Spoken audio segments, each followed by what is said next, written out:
Tu te tiens sur le pont de ton vaisseau spatial ultra moderne. Aujourd'hui, ta mission est de voler vers les zones inexplorées de l'espace. Tu passes devant de magnifiques nébuleuses, des pulsars tournoyants et des trous noirs. Bientôt, tu arriveras sur une planète où la vie pourrait exister sous les formes les plus inhabituelles.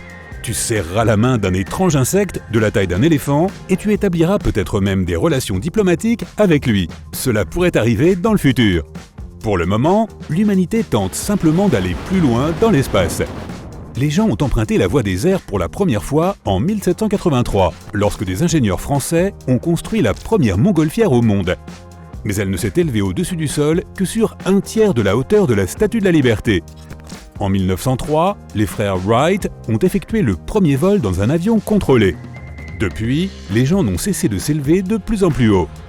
De nos jours, les avions modernes peuvent monter à une altitude de 13 km, soit l'équivalent de 34 Empire State Building empilés les uns sur les autres. En 1931, on a enfin atteint la stratosphère. Un physicien suisse et son assistant ont utilisé un ballon à air chaud pour atteindre une altitude record de 15,8 km au-dessus de la surface de la Terre.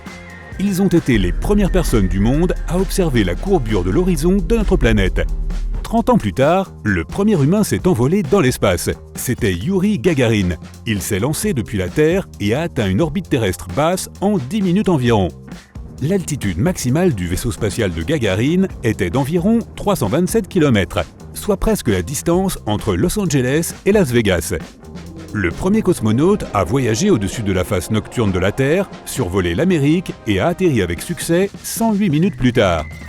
De nos jours, une distance de 400 km dans l'espace n'est plus un exploit. C'est l'altitude à laquelle la Station spatiale internationale orbite autour de la Terre.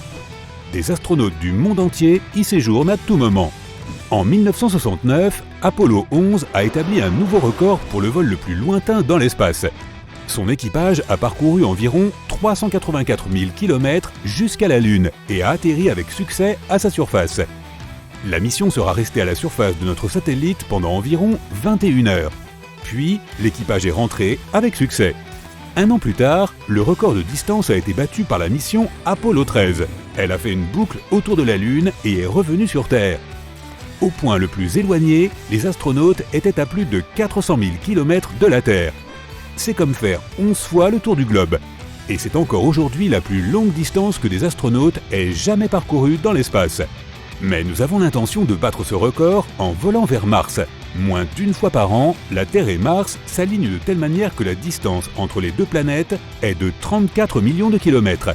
S'il y avait une autoroute de la Terre à Mars, il te faudrait environ 62 ans pour y arriver en voiture. Un voyage en vaisseau spatial prendrait environ 6 à 8 mois. Quand nous y arriverons, l'humanité deviendra multiplanétaire et ce sera un nouveau record de voyage dans l'espace. Pour l'instant, les astronomes doivent encore compter sur différentes sondes afin de recueillir toutes les informations nécessaires. Par exemple, la sonde Parker Solar a été envoyée depuis la Terre directement vers le Soleil. Elle a volé sur une distance d'une unité astronomique jusqu'à sa destination. Cela représente environ 150 millions de kilomètres. La sonde a déjà accompli plusieurs révolutions autour du Soleil et de Vénus. Mais l'attraction gravitationnelle du Soleil est si forte que la vitesse de la sonde est maintenant supérieure à 531 000 km/h, soit 13 fois plus rapide que la vitesse d'une fusée moyenne. Une autre sonde, Voyager 1, détient le record de l'objet le plus éloigné jamais créé par l'homme. La sonde, qui pèse autant qu'une grosse moto, a été lancée en 1977. Après un an de vol, elle a atteint la ceinture d'astéroïdes, au-delà de l'orbite de Mars, et s'est dirigée vers Jupiter. La sonde a pris plusieurs photos de la géante gazeuse et a poursuivi en direction de Saturne. Après avoir visité toutes ces planètes, Voyager 1 a mis le cap sur l'espace interstellaire, en vue de quitter le système solaire. En 2004, la sonde avait parcouru environ 94 fois la distance entre la Terre et le Soleil. C'est là que se trouve la limite du système solaire appelée héliosphère. Là, le vent solaire ralentit en dessous de la vitesse du son. Cela crée une onde de choc qui a bien failli détruire Voyager 1. Mais heureusement, la sonde a résisté et a poursuivi son chemin. En 2012, Voyager 1 a finalement quitté notre système solaire et vole maintenant vers l'étoile Gliese 445. Elle est censée l'atteindre dans 40 000 ans. Voyager 1 a une sœur jumelle, Voyager 2. Bien que la deuxième sonde ait été lancée plus tôt, elle a quitté le système solaire 6 ans plus tard. Dans 300 ans, Voyager 2 atteindra la limite intérieure du nuage de Oort. Il s'agit d'un amas de petits astéroïdes et de corps célestes autour de notre système solaire. Dans 40 000 ans, Voyager 2 passera devant la naine rouge Ross 248. Et dans près de 300 000 ans, la sonde est censée s'approcher de Sirius, l'étoile la plus brillante du ciel nocturne. Peut-être que les sondes pourront entrer en contact avec une autre civilisation et leur transmettre le message qu'elles portent sur leur disque d'or. Ces disques contiennent des salutations en 55 langues et des musiques de différentes cultures et pays. Il y a aussi des sons de l'océan, des gazouillis d'oiseaux, des bruits d'insectes et différents sons d'animaux. Il y a aussi 116 images qui pourraient aider d'autres civilisations à comprendre la composition de l'atmosphère terrestre et la structure de l'ADN humain. Certaines images ne sont que des paysages de notre planète, déserts, montagnes, îles et rivières. Quoi qu'il en soit, pour faire des humains une espèce multiplanétaire, il faudrait que nous allions sur Mars. Cela prendrait moins d'1 an. Mais si les humains décidaient de devenir une espèce interstellaire, il nous faudrait voyager jusqu'à Proxima Centauri. C'est l'étoile la plus proche de notre système solaire. La lumière de cette naine rouge atteint la Terre en un peu plus de 4 ans. Mais si tu décidais d'utiliser de bons vieux moteurs de fusée, le voyage te prendrait environ 73 000 ans. La clé des voyages longue distance est la vitesse. Il faudrait mettre au rebut les moteurs de fusée traditionnels et inventer quelque chose de résolument novateur.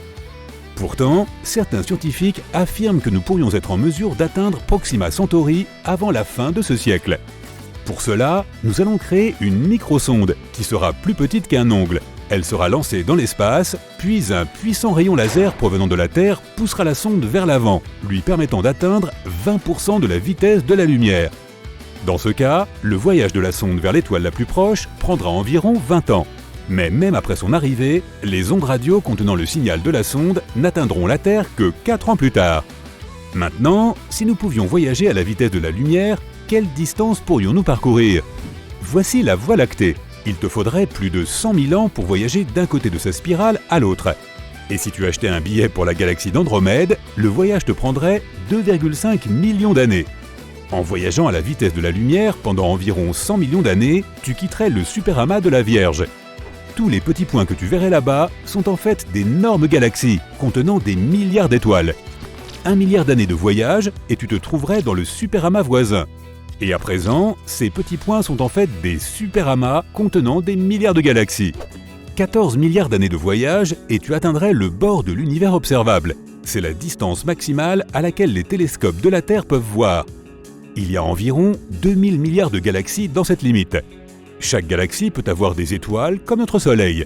Autour de chaque étoile, il y a une zone habitable où l'eau peut exister sous sa forme liquide. Cela donne une chance à la vie d'y apparaître. Les gens adoreraient trouver cette vie et entrer en contact avec elle. Mais la distance de milliards d'années de voyage rend cela impossible. Il existe une théorie selon laquelle on pourrait voyager à des milliards d'années-lumière en utilisant des trous de verre. Imagine que l'espace-temps soit une feuille de papier. Notre galaxie, la Voie lactée, se trouve d'un côté et une galaxie inconnue de l'autre. Un itinéraire rectiligne entre les deux prendrait des milliards d'années. Mais si tu plies le papier en deux, ces deux mondes se retrouveront juste à côté l'un de l'autre. Et tu pourras t'y rendre en passant par une sorte de trou, un trou de verre. Il déforme l'espace-temps, ce qui pourrait nous permettre de devenir une espèce intergalactique.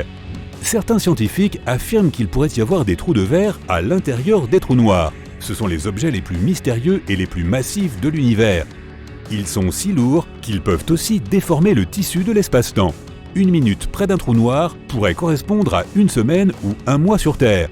Si un vaisseau spatial pouvait résister à une force gravitationnelle aussi puissante et pénétrer au cœur d'un trou noir, il sortirait peut-être de l'autre extrémité du vortex.